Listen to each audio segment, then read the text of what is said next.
पुकारा जिसको, माँ है वो, बहन है वो, दोस्त है वो, बेटी है वो, बट वेट है, हाँ है तो, पर होगी आई डाउट। रिडल जैसा लग रहा है सब, तो चलो मेरे साथ अब।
दिख नहीं रहा है मुझे।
सदियों से भारतीय नारी की भारतीय घर में इसी तरह से दुर्दशा हो रही है।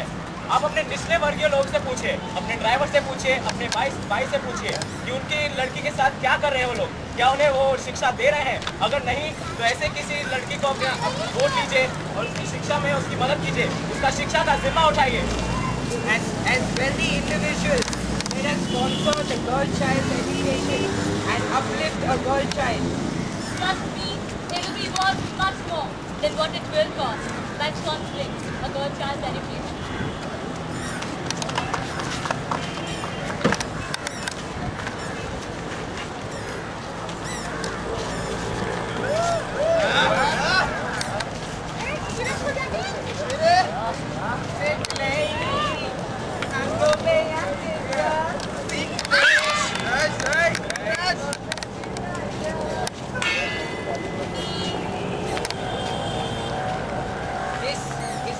Ordinary activity.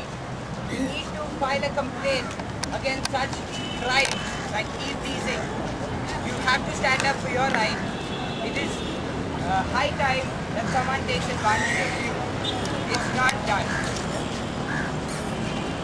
Also, usually in such cases when a girl is being e-teased, she's usually alone or accompanied by one companion. In such a scenario, it's very unsafe for her to retaliate.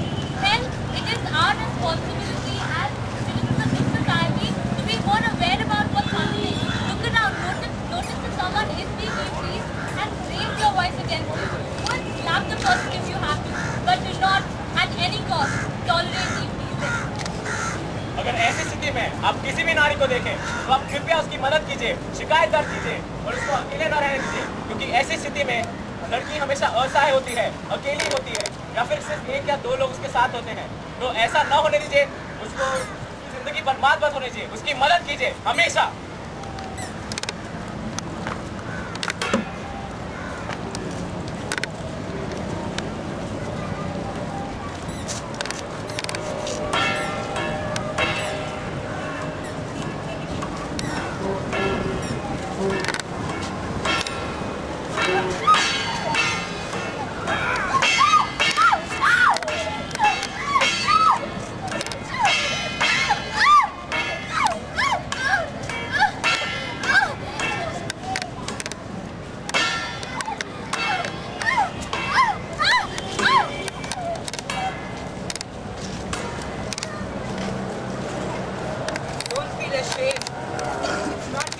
assault. Don't get scared.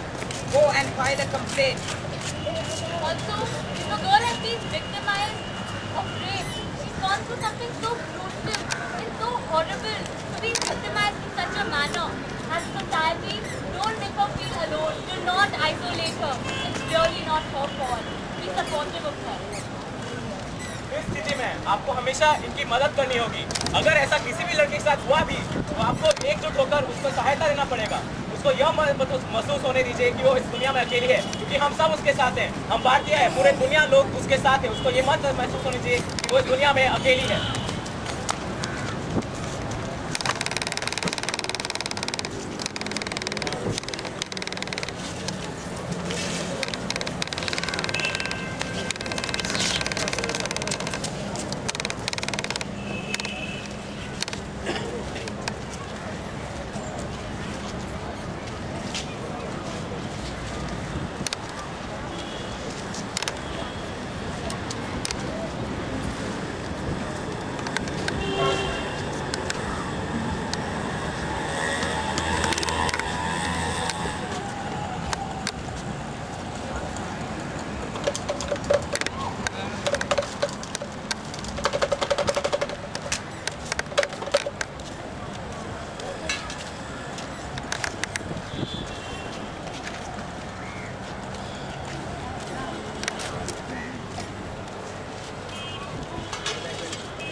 When a girl gets married to you, leaves her home, her parents, her comfort zone to be your homemaker. That means you acquire the right to slave her.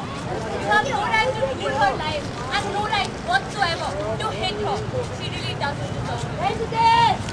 You are not to be tortured. Are feeling scared, or if you don't want to go to a police station, please call a helpline like 103, which is the police helpline for crimes committed against women, children and senior citizens. At least pick up the phone, call a helpline, register your complaint. एक नारी जब किसी से शादी करके उसके घर में जाती है, उसकी नौकरानी बनने नहीं जाती, घर-बार संभालने जाती है। इसलिए वो इस दशा के लायक नहीं होती। शादी करने के बाद पति को यह हक नहीं होता कि वो जो भी चाहे अपने पत्नी के साथ करे। इसलिए अगर ऐसा कुछ आपके घर में हो रहा है तो अगर आप पुलिस के यहाँ जाने से डरते हैं या फिर आपको कुछ मालूम नहीं, पर एक हेल्पलाइन है जिसमें आप फोन कर सकते हैं। तो कृपया ये जरूर कीजिए, क्योंकि आपको इन्हें बचाना है। ये नारी उसके लायक नहीं है। और उस हेल्पलाइन का नंबर है 888